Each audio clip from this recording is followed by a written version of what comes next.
this radio show.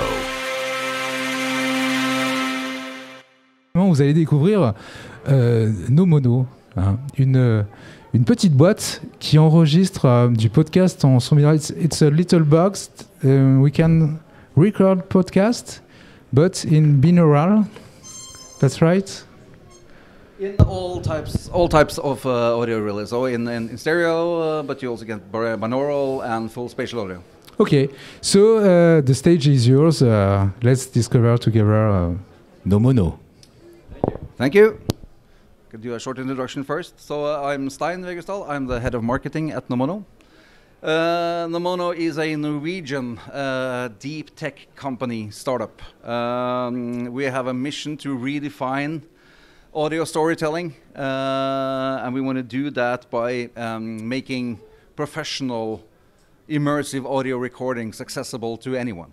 That doesn't mean we're not for the professionals, but we have made things very simple for everyone.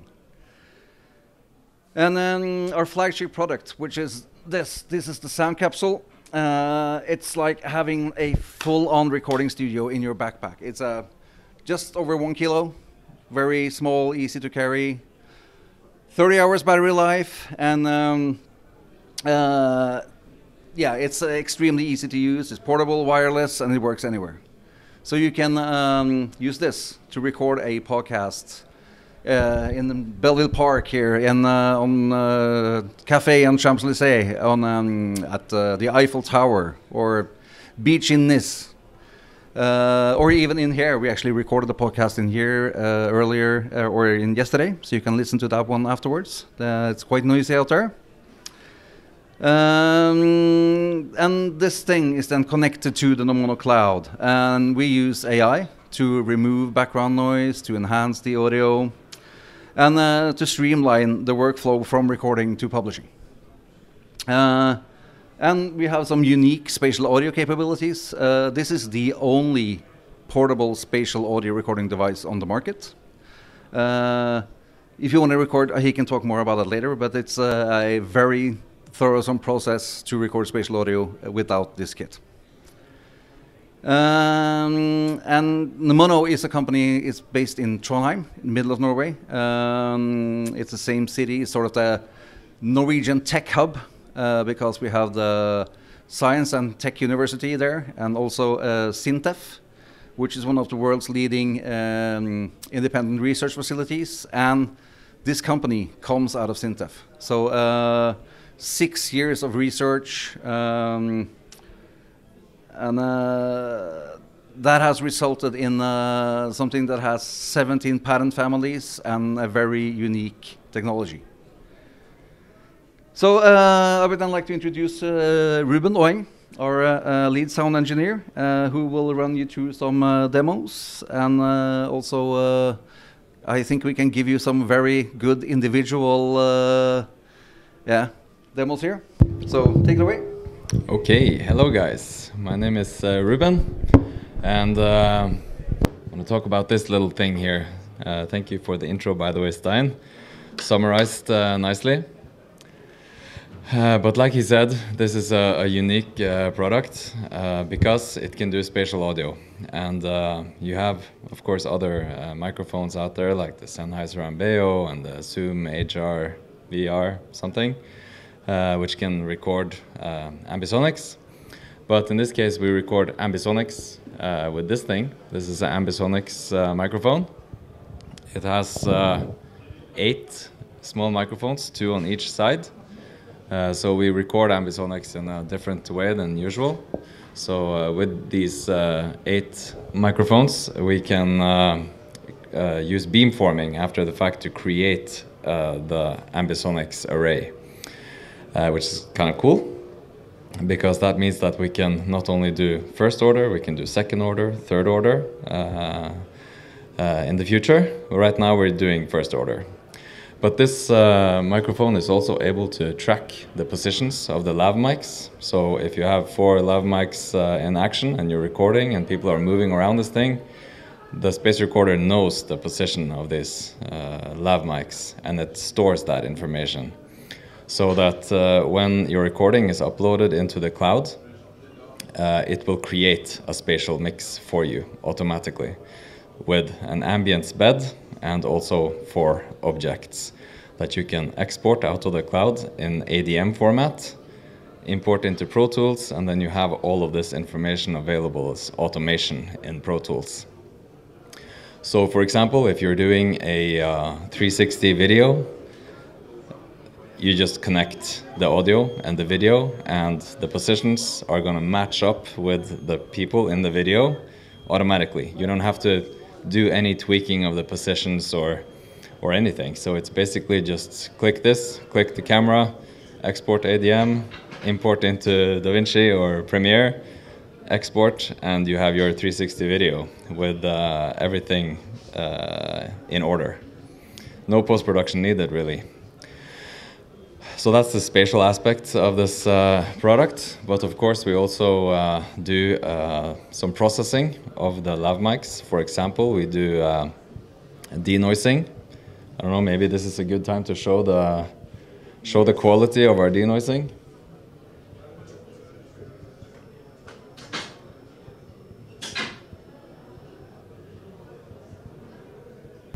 So this video is Ruben here driving his motorcycle in Trondheim.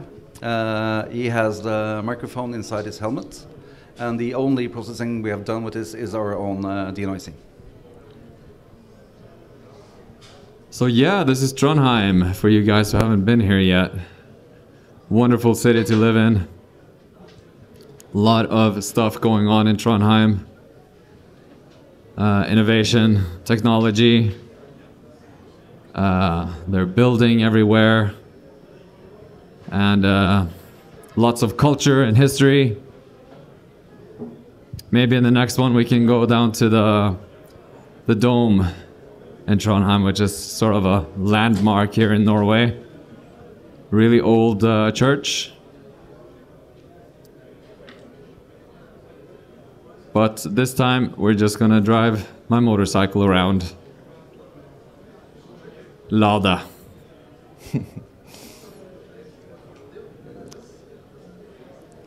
Yeah, so that's pretty good quality. There's no degradation in the audio. There's no artifacts or anything like that. You could hear my voice shaking a little bit from the bumps in the road, but it leaves no artifacts. And in addition to the denoising, we also do crosstalk reduction. So if we're talking to each other, I can remove your voice from my track, vice versa.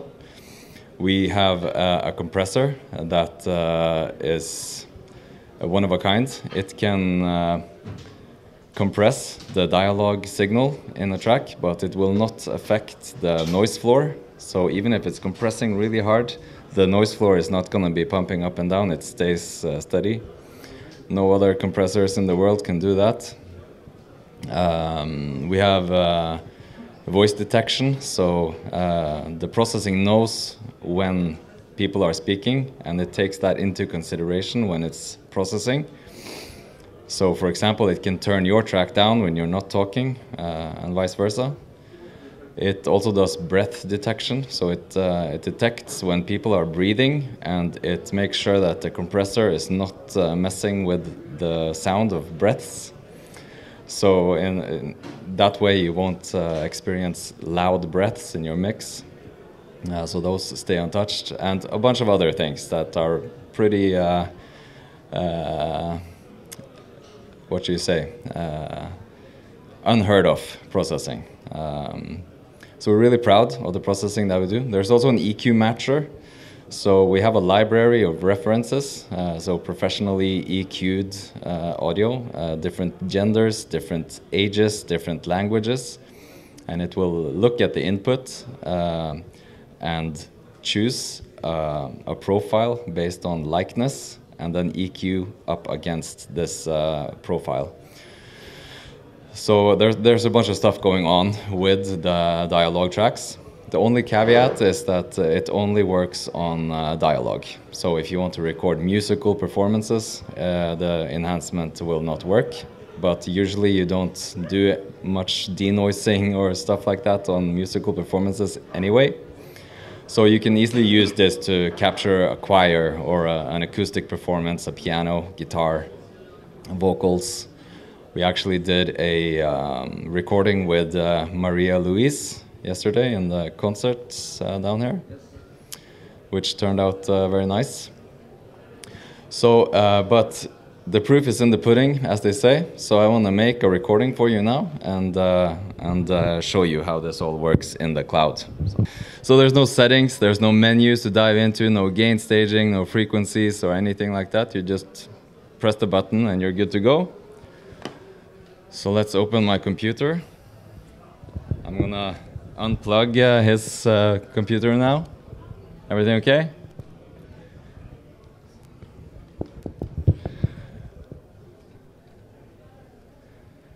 There we go.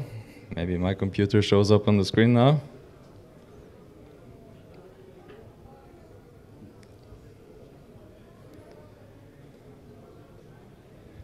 There we go. Let's jump into the cloud.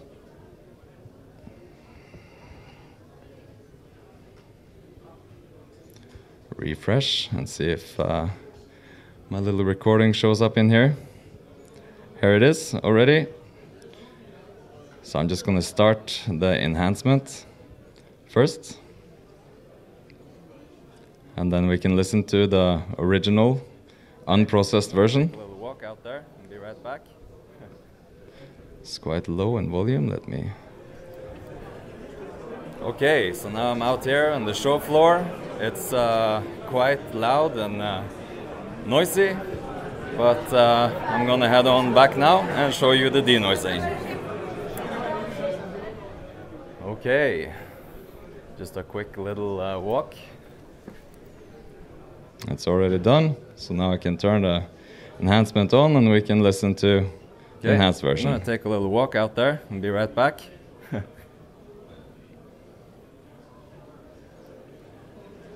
Okay, so now I'm out here on the show floor. It's quite loud and noisy, but I'm gonna head on back now and show you the denoising.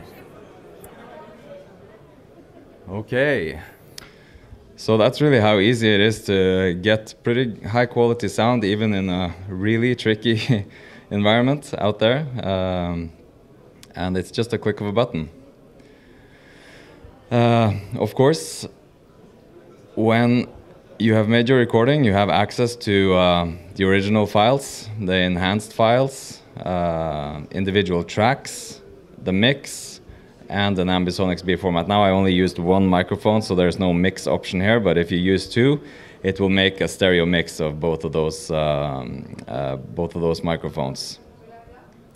You can also choose the spatial audio option down here, in which case it will make a binaural mix of these two lav tracks so that you can hear it in spatial directly from the cloud. Of course, we also have an editor, so I can create an episode out of this recording, and I'll just put it in demo project folder. And from here you can start editing your recording.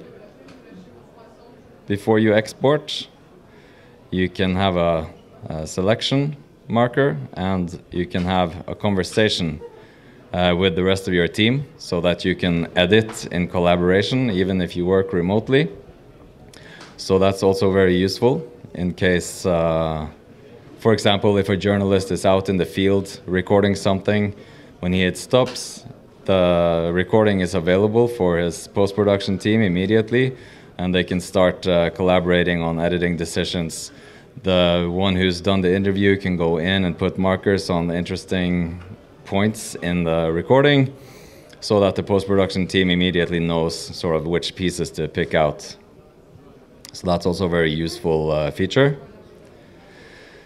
Of course, you have different workspaces. So let's say you have 4 or 5 different podcasts and you're collaborating with different people for each podcast, then you can set up workspaces like this and make sure that when you're recording for podcast number 1, it's uploading into that workspace so that the people working on that podcast has access to all of those recordings, and the same goes for all your other podcasts.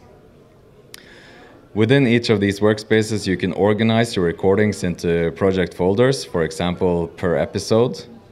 And you can upload music, sound effects, or whatever else you use in your podcast episode, and make a template project so that basically you just import the recordings from your Sound Capsule into that project and create your episode. So it's very for workflow, it's very fluent and easy and fast to work in the Nomono cloud.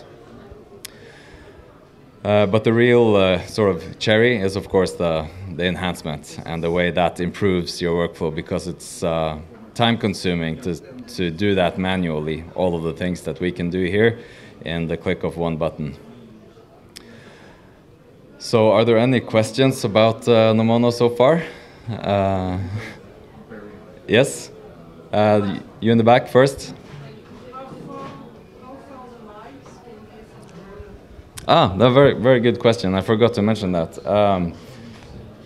Initially, there's about 10 to 20 meters of range when you are within range of the space recorder.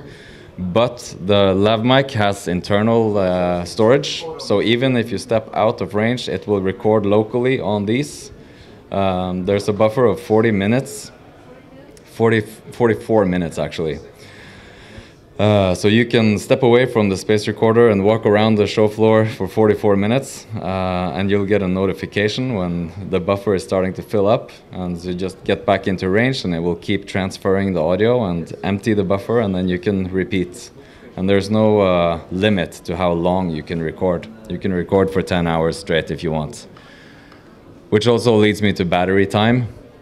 This bottom part is a huge battery. So when everything is fully stored, you can easily record for 30 hours without charging anything.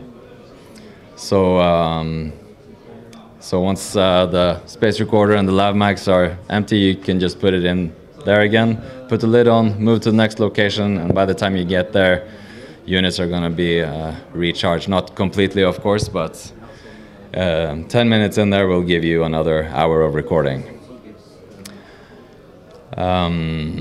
Yeah, so it's easy to bring it with you out into the field where there's no Wi-Fi, because there's also internal storage in here, so you can record for 10 hours without offloading anything. You do that by connecting it to Wi-Fi. It will automatically upload to the cloud, but you can also take your files out from the system through USB-C if you prefer that. You also had a question?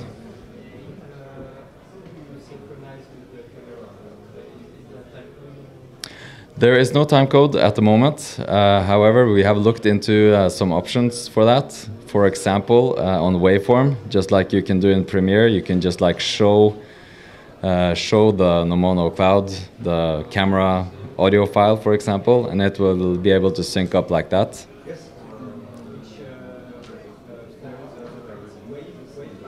Yeah, it's all WAV files. Awesome. So it's not lossy audio. Everything is lossless audio and transfers in real time, like I said. However, if there's a lot of interference from, if you're out there, for example, there's going to be a lot of phones in the 2.5 gigahertz area, which could make the transfer slower.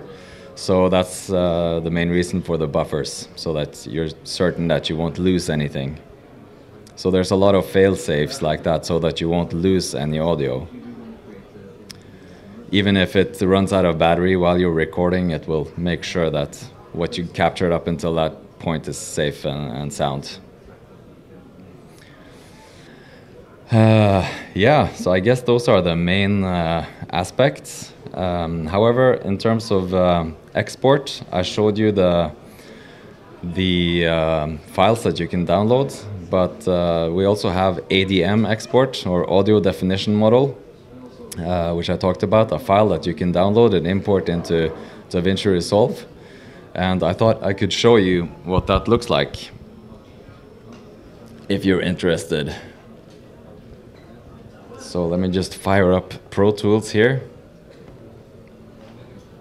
and I have a little recording that we have made. I have to. For those of you who work with Pro Tools, you know it takes quite some time to start it. Is there anything else you want answered while we wait for Pro Tools to fire up?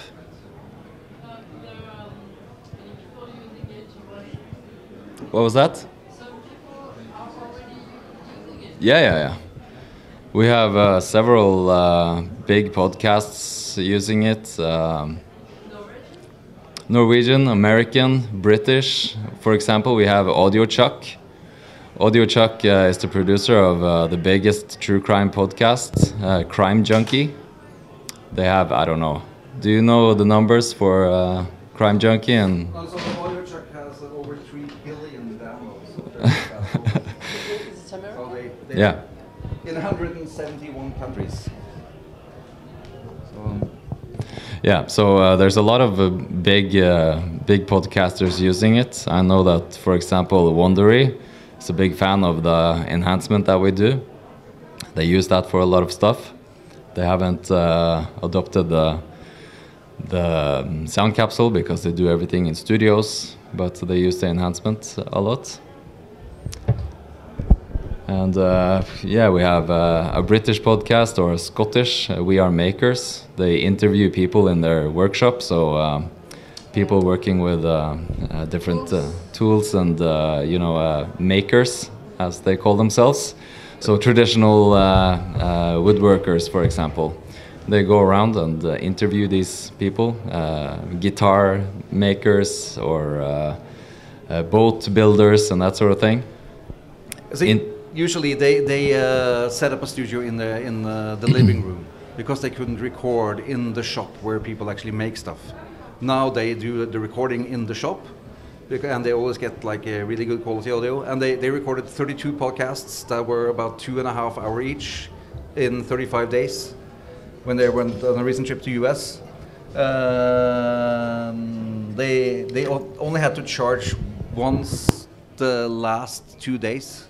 So it also has really good battery life. But we also have customers like iHeartMedia and SiriusXM. But a lot of our customers are brands that are interested in recording podcasts, but they don't want to build a studio. Because this, you can take this anywhere. So you can the boardroom or the cantina or whatever, you can use that as a studio. Okay, and in this case of recording in a workshop, is it possible to record voices and the ambient sound at the reports? Yes. And then mix it? Yes, so you get both. So you get the voices crisp and clear in the front, so you always hear them at a broadcast quality level. But then you also get the ambience, so you hear that you actually are in a shop where people work.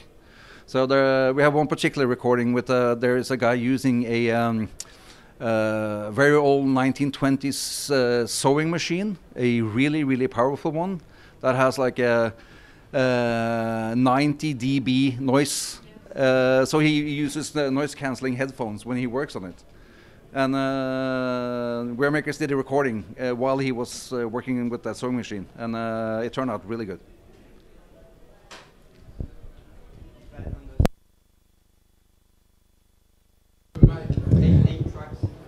Eight mono tracks coming from the space recorder, and then additionally for the lav mics. So there's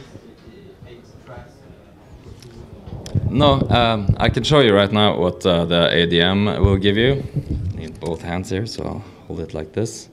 I'm gonna import. Here is a Dolby ADM file from a recording that we made on top of our office building in Trondheim.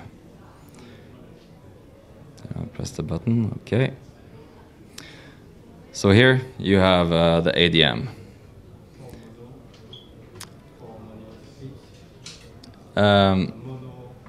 Yeah, this is directly out of here, but I only used 2 microphones. So me and one colleague. The thing is that the denoising that we do, it separates the noise from the track as its own stem, and you actually get access to those through the ADM. So here you have the clean voice object, and then under the noise stem for that voice track, and the same for the second voice track. So you actually get the stems. That way you can balance the noise and the voice as you please. And on top here, you have the Ambisonics first order ambience, which has now been converted into a 7.1.2 Dolby bed. You also have access to all the positioning, like I said. So if you go into the automation lanes and look at the panning, you have everything right there. So this is, you can open one of the panners and just show you what happens when I move this around. You can see that that object is moving. So all of this is stored in the recording.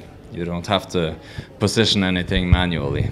It's already there. And it's like, when you listen back to this, it will be like your head is where this was during the recording. So that's really cool. We're really proud of this because it wasn't easy to create. And like Stein said, there is no other product out there that can do anything even remotely like this. If you want to make a spatial audio production like this, you have to do everything manually because there's no way of tracking the lav mics. That's something that we have IP protected technology. And one of our masterminds who developed that technique. So it's very cool. And of course the same goes for this other track. Oh, wrong button. To change to panning first. There we go. Oh, it's so tiny, I can't see it. There you go. So here's all the automation ready for both of those objects. And of course the automation is the same for the noise object, so that the noise and the voice is always in the same place. The really cool thing about this is that you can take this automation data and you can copy it onto whatever other tracks that you have. So it's like motion capture basically for audio. If you want to add footsteps to the person speaking in the first track, you can just put in the footsteps and then copy paste the positioning metadata to that track, and now those footsteps is going to follow that person. Or clothing noise, or whatever else you want to do in your post production. And of course, you have the ambience here that you can mix into taste. One of the reasons why we can avoid gain staging and all this menu diving is because we have full control over the dynamic range in the microphones. So we record at a very low level to make sure that it doesn't clip. Even in the motorcycle video that you saw, I did some tests where I was yelling really, really loud and the microphone was right here and it still didn't clip because we have that control over the dynamic range. But it also means you have to record at a very low level and then we sort of adjust for that in the post-production. But in the ADM file, we can't do that for the bed, so you have to do that manually. And that's why it looks like it's very low in volume. You can probably boost it at least 25 dBs in here. Guess I can try to play this back, but we only have one speaker, so we won't really get much of a spatial effect here. But just to show you what the ambience looks like. You can barely hear the voices far behind, but if I also, let me just do it like this, easier. No. Yeah, and suddenly Tyholttårnet. Yeah. Is he there? Yeah. So Just all the noise is gone, so I thought it didn't come through. But everything together sounds like this. Hill. We have Sverresborg. Yeah. The old. But I want to show you this recording in a much cooler way So this exact same recording, I actually have 360 video attached to, and I have my MetaQuest 3 headset with me, and I can give you the virtual experience of this recording with the video attached, so you can see the full result. So I think we can maybe see if there are any more questions, and then afterwards we can give you the full sort of Nomono experience alongside the VR video. The automation's parameters are volume and panoramic, so what are the different parameters of the different parameters is just the position. So what we track is the azimuth, or the horizontal movement, and then we also track elevation, so vertical movement, and then we also track distance. So for example, the distance parameter, you can copy that over to the volume automation lane, so that when people move away from the space recorder, goes down in volume, which would make sense. But those are the three parameters that we can track. So basically the full 3D spherical movement. Yep. Any other questions? No? You ready to check out this recording in VR? Yeah?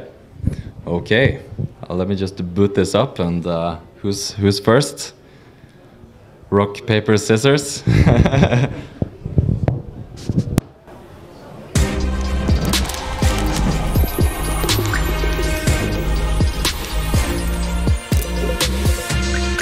Paris Radio Show.